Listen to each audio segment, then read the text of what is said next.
Hi, I'm Hunter Nord. I'm an MSN student at Eastern Kentucky University, and I am presenting the effects of diabetes self-management education on glycemic control in people with type 2 diabetes.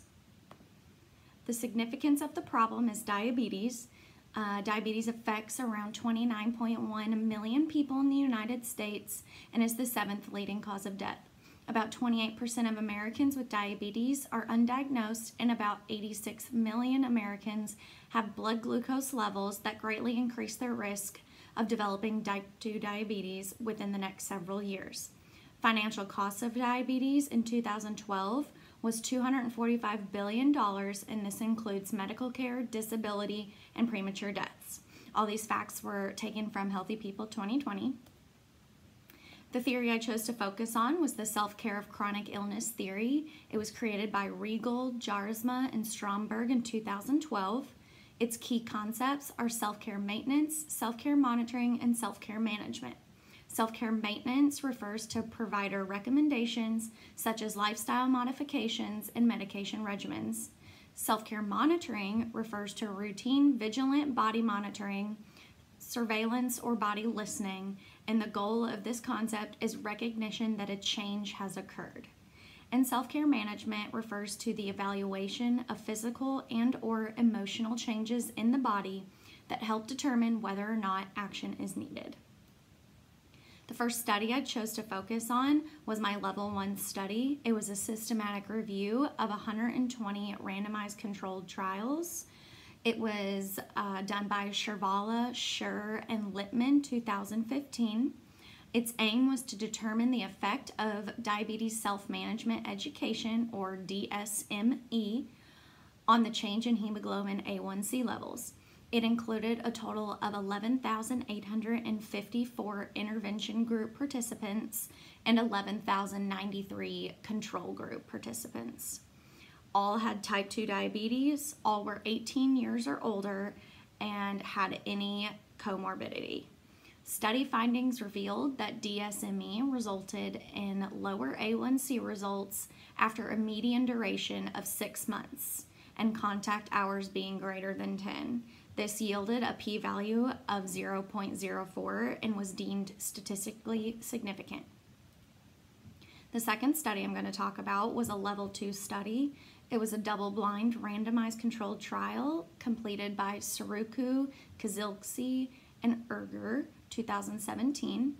It was based on the self-care deficit nursing theory.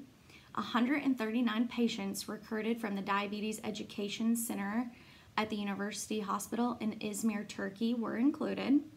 Study findings revealed that self-care behaviors were significantly increased at a p-value of 0.001, and hemoglobin A1C levels were significantly decreased at a p-value of 0.016.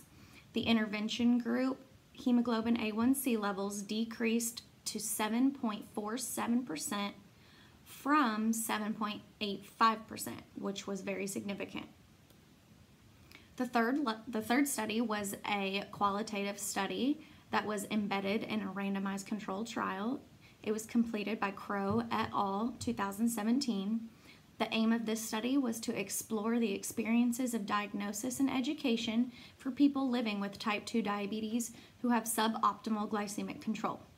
This study analyzed the data from the interviews of the first 10 participants randomized into each intervention or control group. Most participants experienced shock when first hearing about their diagnosis and found it to be a moral indictment on their lifestyle. Almost all of the participants had no knowledge of the potential physical impacts of the disease and downplayed their diagnosis as a mild form of diabetes. It was also found that general practitioners had played a main role in minimizing the seriousness of their disease and had provided very little beneficial information. So the synthesis of the findings included all 3 studies supported the need for DSME and had positive outcomes for all participants, which were lowered A1C levels.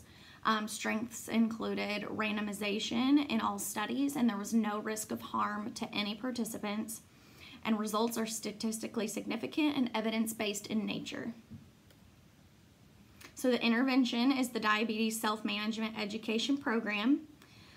This provides skills and education on diabetes management and conditions for those with type 2 diabetes. It's been shown to reduce A1C levels, prevent or reduce diabetes complications, improve quality of life, and lower diabetes-related expenses. It focuses on topics such as dealing with symptoms, fatigue, pain, hyper and hypoglycemia, stress, and emotional problems. DSME programs also provide education on strength and endurance exercises, healthy eating, medication adherence, and working with healthcare providers. Implementation of this intervention would include enrolling all patients newly diagnosed with type 2 diabetes and those that feel that they do not have adequate education about their diagnosis of type 2 diabetes in a DSME program. It would be beneficial for the family nurse practitioner to bring a diabetes educator who is certified in DSME on board in their practice, or have a contract with a diabetes educator who the FNP can refer their clients to. Diabetes educators can range from registered nurses, pharmacists, dietitians, etc. And please see the last slide for a list of my references. Thanks. I hope you enjoyed this presentation.